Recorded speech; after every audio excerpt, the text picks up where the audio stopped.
Sometimes when fabric stores go out of business, they'll shift inventory to another store or they might fire sale everything.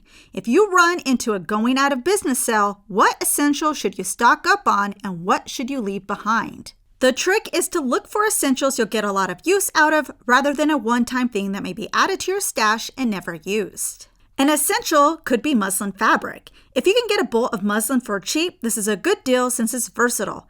It can be used for making muslins and testing projects. Another good idea is stocking up on interfacing and or stabilizers. Since I use lightweight fusible interfacing often, this is something I need.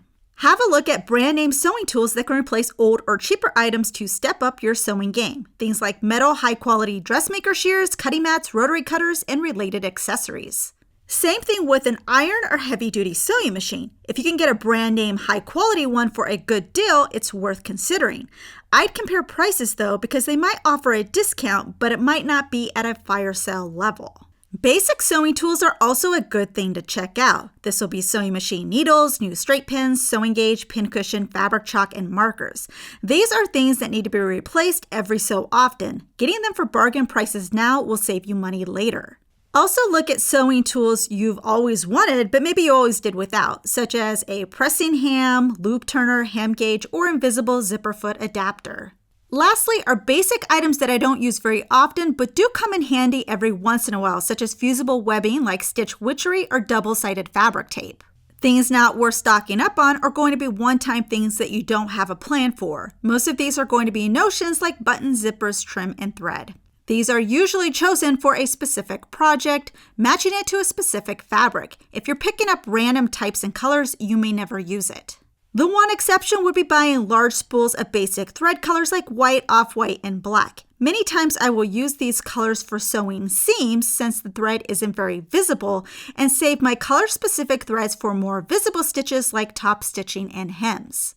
Obviously, use your own judgment. If you plan on using a lot of 14-inch white zippers, or you make a lot of pajama bottoms and need 1-inch wide elastic, then that would be a good purchase. So what about fabric? Is it a good idea to stock up on discounted fabric? I look at this the same way I look at notions. You could just be adding to your stash. Maybe if there was a fabric I really had my eye on, I'll buy it, or if I plan on making everyone fleece blankets for a holiday gift, I might stock up on that. But I know that buying fabric on a whim usually means I don't use it. As always, use common sense. Just because a fabric store is going out of business doesn't mean you won't be able to get sewing items through online fabric stores, and many times they'll send you fabric swatches before you purchase. Fire sales can be tempting, but make sure to buy wisely.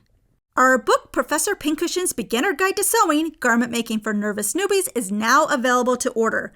Go to professorpincushion.com/books or click on the link in the description to see a list of vendors where you can purchase it.